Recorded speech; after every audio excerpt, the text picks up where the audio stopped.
But we're going to rank every player that's played in the squad so far in terms of how we think they've done this season. We're going to go 1 to 24. It's been 24 players that we've deployed so far this season. So we'll go from 1 all the way down to 24. In terms of the best player for Spurs so far this season, who do you think it's been, Sim?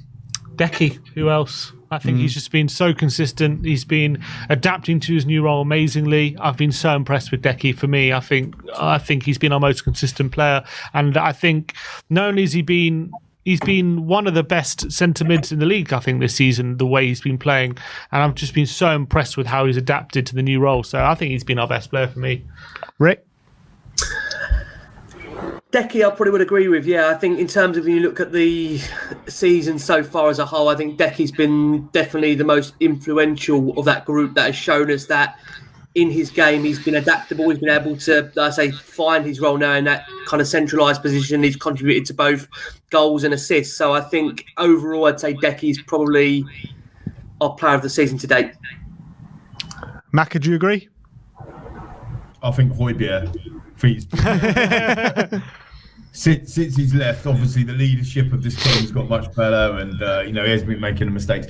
No, it's hard to disagree with Decky. I think the only thing is at the end results, you've got to put Brennan Johnson in there. There's so many, not just around the hate and all that sort of stuff, but the fact of the matter is he scored 6 in 6, and some of the opposition you would say, well, it's questionable, but and that 6 in 6 will get discarded because we lost the football match. But the bloke's on absolute flames. He's hit the post and the bar during that 6 in 6 spell as well. I think he's been fantastic these last 6 games. But I think for the level of consistency, which is what we've just been bemoaning about in terms of the 20-minute spell in Brighton, or the lack of consistency, I think Decky's been right up there as well. I think Bentancur, since he's come back in, has looked really good. And I've got to give a shout out, and that's hard because they were probably at fault. The defence were at fault at the weekend, but Mickey van der Ven's been absolutely outstanding as well, hasn't he? Let's be fair, when he's been playing the game. But yeah, I mean, I think Maddison started pretty well as well. It's weird, isn't it, that we go for all this doom and gloom, but yet when we're talking about the players, actually you can't really dig out someone and go, they've been absolutely shocking, because no one's really, you can't really point at many players that really have had a poor season, to be honest. There are a few, and we'll see who find themselves down the bottom of the list. I said not many. I never said there were none. So Mac, are you going for Decky, or are you going for Brennan? Who are you going for? I'm gonna go Brennan, Ben. I'm gonna go with Brennan. So I get the deciding vote then. Is that what we're saying? I'm going to go with Decky as well. I think he's been so far the most consistent player from start to finish. He's come in, just looked a completely new player from that change of position. And I just think he's just looking with an air of invincibility at the moment, with his physicality, with his knitting of the play together. I just think his pressing, I think everything about him so far, it's just got that new mentality about him. And when you're talking about leaders as well, that I think that can add something different and grab the game by the scruff of the neck, I think he's actually one of the ones that come close to the top of the list on that. So Kulusevski is going to go at the top. Number 2, we'll start off with you, Ricky. So number 2, Brennan, probably. I mean, he would just be behind, I think, in terms of, like Macca said there, to have got 6 in 6, and the way I think the criticism that he's had, that can really go one or two ways with a player. That can really, let's be honest about it, either make them feel that they can't compete and therefore you see a real downward trend, or you see an upward trajectory, which is what we've seen in Brennan, to have reacted the way he has done by scoring 6 in a row. And yes, people will maybe look at the calibre of the teams that he's played in, but he still has to score and has scored. So I think the way Brennan has taken the criticism and head on, has come back in the way he has done, has been really remarkable. So I would definitely put Brennan as my kind of second player that I think has done fairly well in his opening fixtures and has got so much more to give. I think the one thing about Brennan is that, he got 15 GAs last season above that, and I think we all felt with Brennan that he was a player that was always going to be a progression period in him, that he could definitely improve, and we're seeing that now. And I think the exciting thing is I think he's already matched his tally for last season in terms of contribution. So whatever happens this season, rest of it,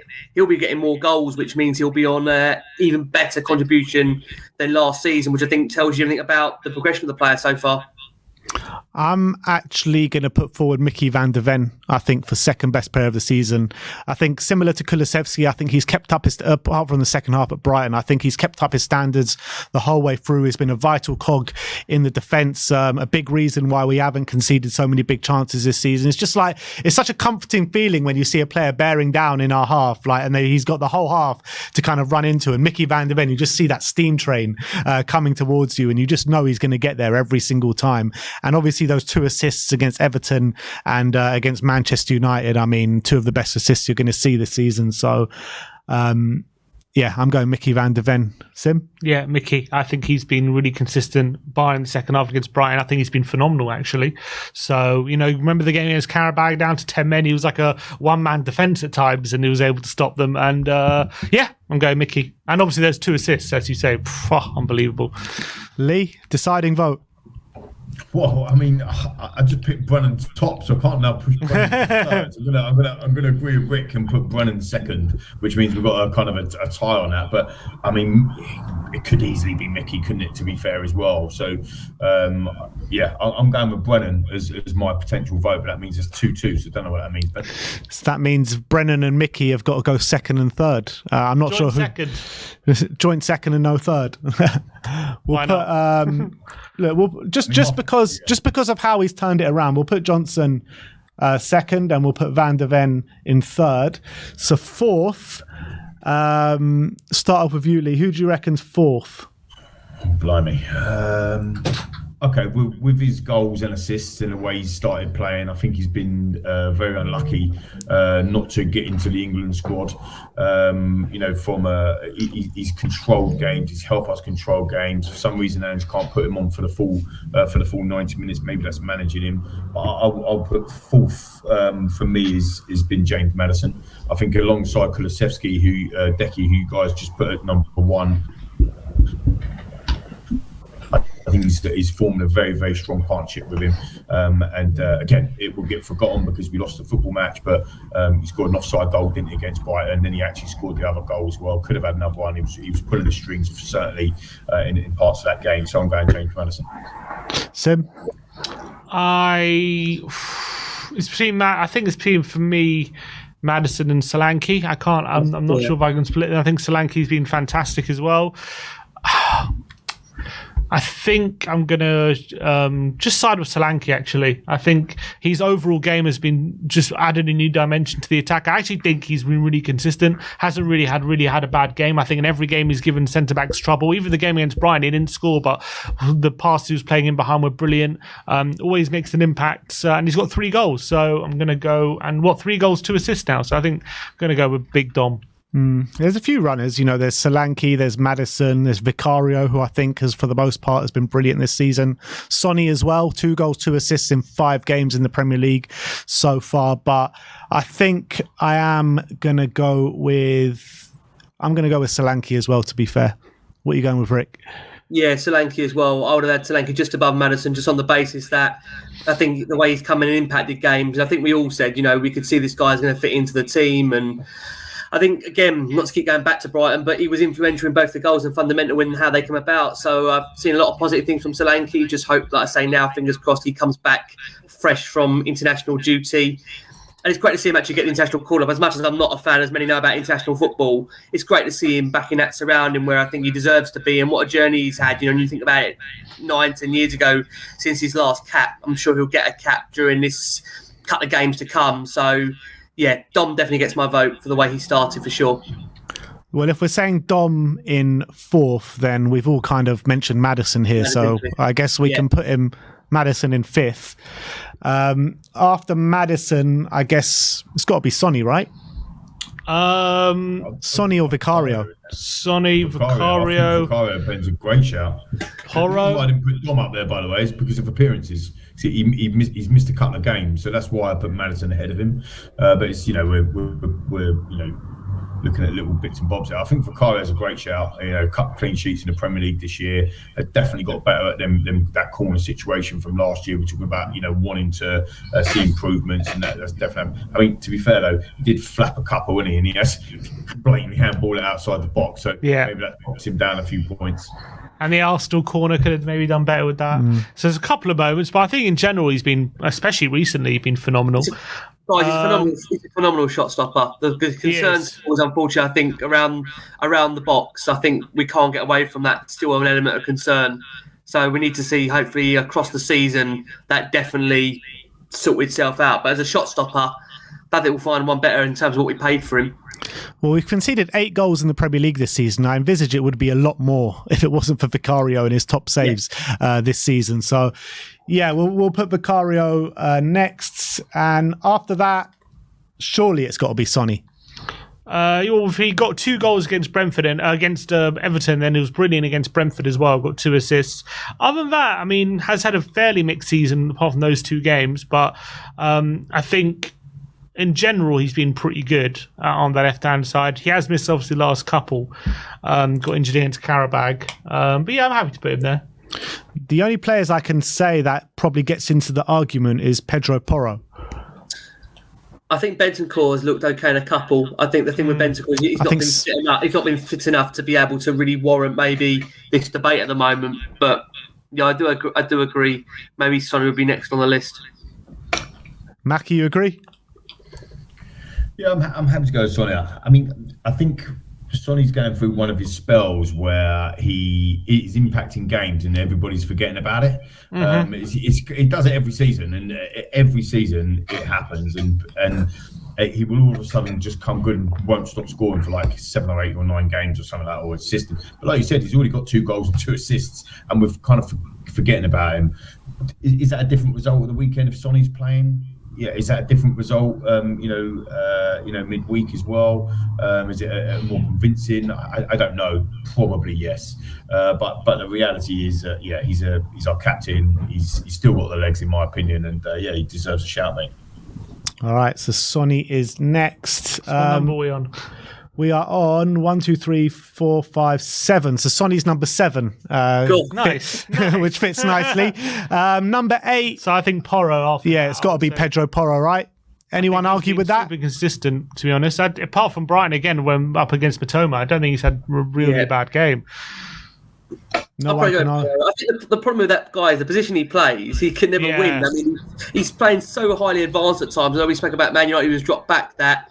Defenders like him and a Doggy, who's getting a real tough time at the moment. I know Doggy got a lot of criticism after Brighton, but when you're asking these players to almost play up on the halfway line, if a defender gets in behind us, we are utterly screwed. So I feel it's a really hard position for Porro and a Doggy to play in general. So yeah, I probably would go with Porro. His quality on the ball is just phenomenal, though, isn't it? Such a good passing range. Unbelievable. Next up in number 9, probably Cuti Romero. Ooh. I can't put Cuti in. Or Bentancur. Bentancur, yeah. I mean, I can't make a case for Cuti because there's just been so many mistakes so far this season. Udogi's like kind of been in growing into the season, but then a shocker against Brighton. I think we should have done this after Man United. Yeah, I know. Timo for his ability to miss one-on-one chances. What about that? Oh, keep us on our toes. He doesn't want to make things too easy for us, does Mackie, you're bringing up Werner. Do you want to be here till this evening? I think maybe Bentancur. He's pretty consistent. Yeah. Great against Brentford and Man United, albeit wasn't great against Brighton. Although Basuma got a shout because he's been playing quite well. I'd say Bentancur over Basuma. So let's go Bentancur then. Where are we? Who we got left? Bentancur, maybe then Udogi? Bentancur, Udogi or Basuma? Or Romero? I can't vote for Romero this time round, I'll be honest, guys. Pape Sarr, 2 goals in 2 in Europe. Yeah, Pape Sarr maybe. I think he played against Man United, didn't he? Yeah. Just against United, didn't he? Yeah. Well, you think Sarr over Udogi? No, I think Udogi should go next, to be honest. I think Udogi, to be fair. It's just, again, it's the couple of mistakes that he's made. Again, same with Romero in the last game. But, Romero's had some stellar performances as well during that, during the season. If you think about, clean sheet against Manchester United,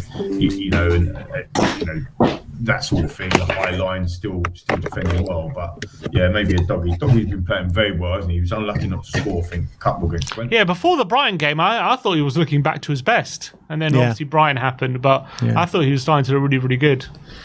So after a Doggy, I guess it's got to be Bissouma or Sarr. It's got to be Bissouma. I actually think Bissouma, since he came back into the team, was good. But obviously, he lost his Bentancur's been starting a lot of games because he's been playing well and had a good game in Europe as well last week. No, actually, Bissouma got injured, didn't he? Because he was back in the team, then he got injured because Bentancur had the concussion thing. So it's a bit of a mixed team. But I think when he actually played Bissouma, he's been good. He's been good against Everton. He was brilliant.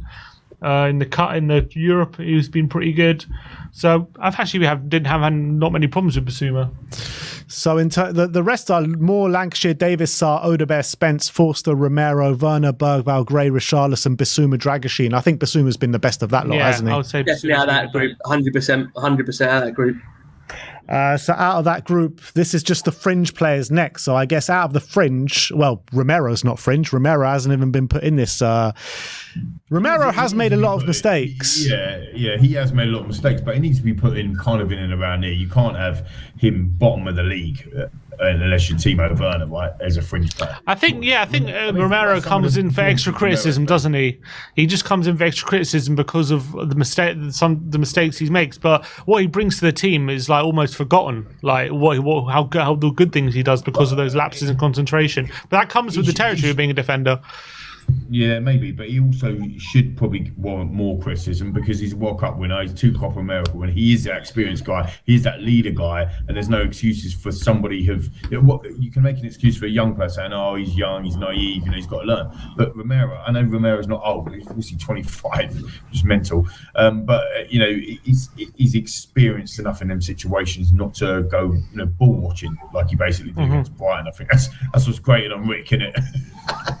The fact that he just ball watched, but yeah, he's probably got as a season overall. We're not just judging him on the second half of Brighton, are we?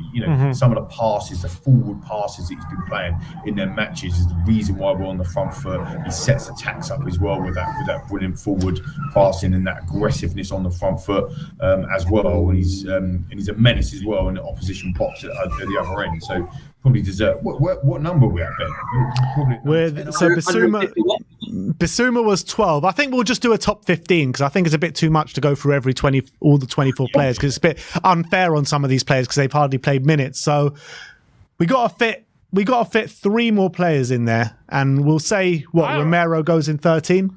Okay. What about Jed Spence? So we got 2 more players out of Dragoshin, Richarlison, Gray, Bergvall, Werner, Forster, Spence, Odegaard, Sarr, Davies, Lancashire and Moore. Spence and Sarr will be my final 2 because Sarr has obviously scored in the last couple of games and also assisted. And Spence, to be fair, I think Spence, I look at it, I think he saved part of our season. If we go crashing out the Coventry game, I'm not sure you get the results that follow against Ferencváros and Man United. I think that goal was that big, that game was going and the feeling was going amongst the fan base that if Jed Spence does not score against Coventry, we crash out the cup. I don't know where we're going at that point. And Spence came on at half-time against United as well, didn't he, Spence? He had a good performance, Really good second performance, Spence, definitely.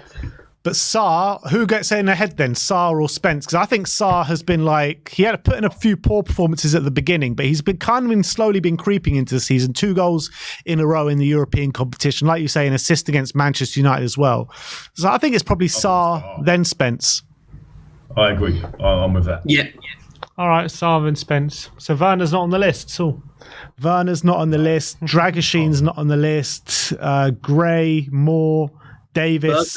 Bergvall not on the list. Bergvall's not on the list. Yeah. So let's run through the top 15. So you got Kulusevski at the top, Johnson, Van de Ven, Solanke, Maddison, Vicario, Sonny, Porro, Bentancur in 10th, then Udogie, Bissouma, Romero, Sarr and Spence. So that's the power rankings. Maybe we could keep this going weekly, and I'll keep this, and we can see who moves up and who moves down. I'll be really fascinated to see how much that changes actually in the next international break between now and then. How that changes. That'll be fascinating. Well, you know, for them to move up the rankings, essentially, what do you actually need them to be? What you want them, maybe a decade to stay up there, more goals, more assists to add to the performances that he's done. Maddison to control games a bit more. Son, when he comes back from injury, just get him, start scoring more goals. And Romero, take out their mistakes. You know what I mean? So they've got a big opportunity. It's actually interesting when you rank it like that. Like I said before, we did that. I thought, actually, there's not many bad players that are having bad. But then you look at it and you think, maybe Romero can get so much better, and actually Rocky can be much better, and Sarr could be much better. So we shouldn't be negative about that. We should be positive about that, in my opinion, because actually there's so much room for improvement. If everyone's at the top of their game and we're still losing to Brighton and still losing to Newcastle, then you've got to worry. Do you know what I mean? But actually, they're not at the top of the game, as we just talked about. So massive room for improvement, and it's up to the lads to put it in, isn't it, boys? Yeah, and we've got so many players that we can see more of, like Bergvall, Moore, and Gray, and who we've only seen like bits and pieces of so far. And then we got so much more to see from them. So hopefully the next time we do the power rankings in a couple of weeks' time, some of these players that haven't been included in the top 15 can be promoted to the top 15 in the squad, and hopefully you got the likes of Romero, Spence, all these players at the bottom make their way up to it. So I want to thank both of you guys for coming on today. I think we have run out of time. I think Ricky's got to go, and I don't know what he's got to do, but get back to work probably in his day job. But it's like serious.